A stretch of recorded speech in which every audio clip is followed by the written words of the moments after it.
Hello, this is KTB Reading ASMR, and today we are going to be reading from this book. It's called Collection of Stories for 5-Year-Olds, and it's a beautiful book, and it has a picture of 5 with all types of characters within this story.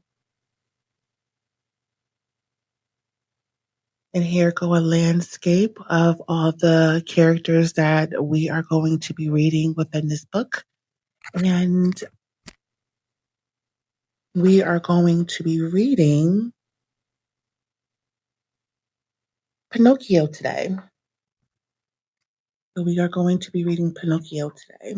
So that's going to be the first story within the content of this book.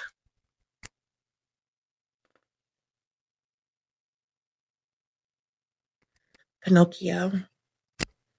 There was once a carpenter named Geppetto.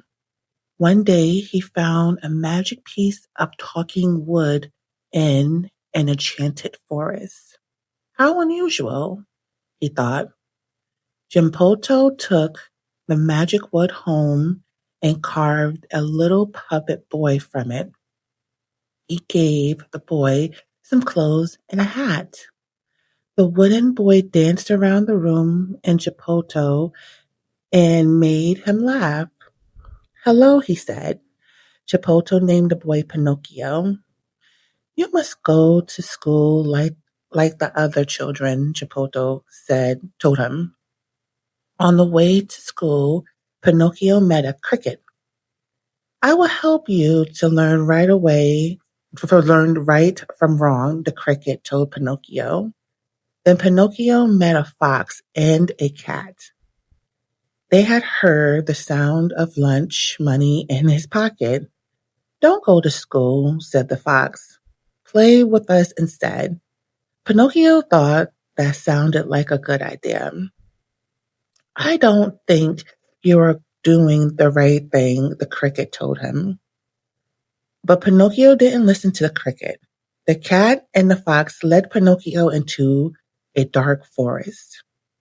If you plant money here, it will grow into a money tree, they said. I don't think you are doing the right thing, the cricket had told him.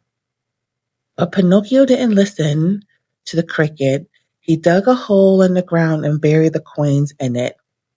Then Pinocchio went home. He did not tell his father that he hadn't been to school.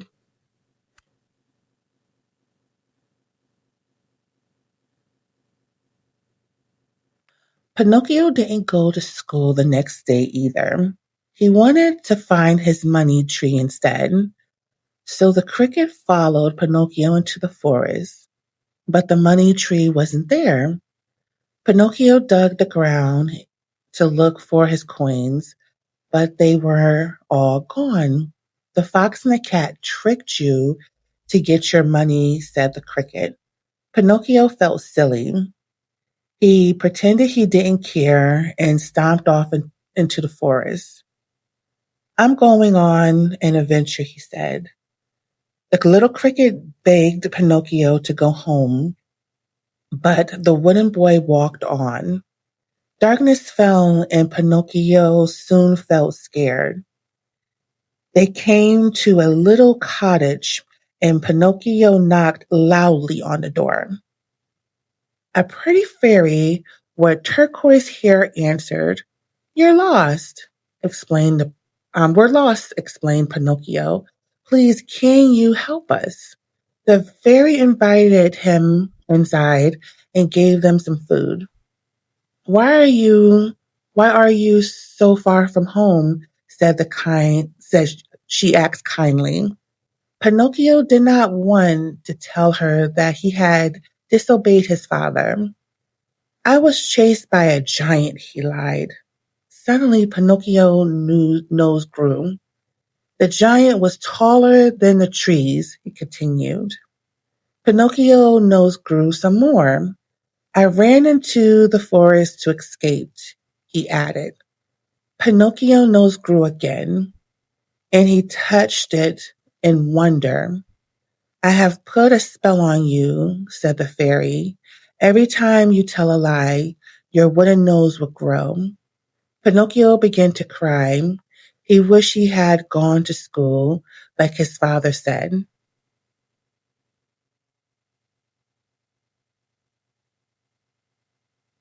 I won't tell any more lies, he promised. The fairy called some friendly peckerwoods.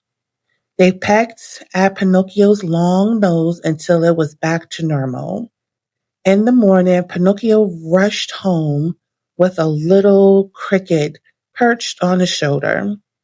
From now on, I would do as father tells me, he said. But Geppetto wasn't home. Geppetto wasn't home. There, on the kitchen table, Pinocchio found a note. Dear Pinocchio, I have gone to look for you. I miss you, my son. Your loving father, Geppetto. Pinocchio was sad. He had caused a lot of trouble, so he set off with the cricket to find his father and bring him home. They began their search by the river. Pinocchio stood too close to the edge of the water and he fell with a splash. The cricket jumped in to help, but they were both swallowed by the enormous fish.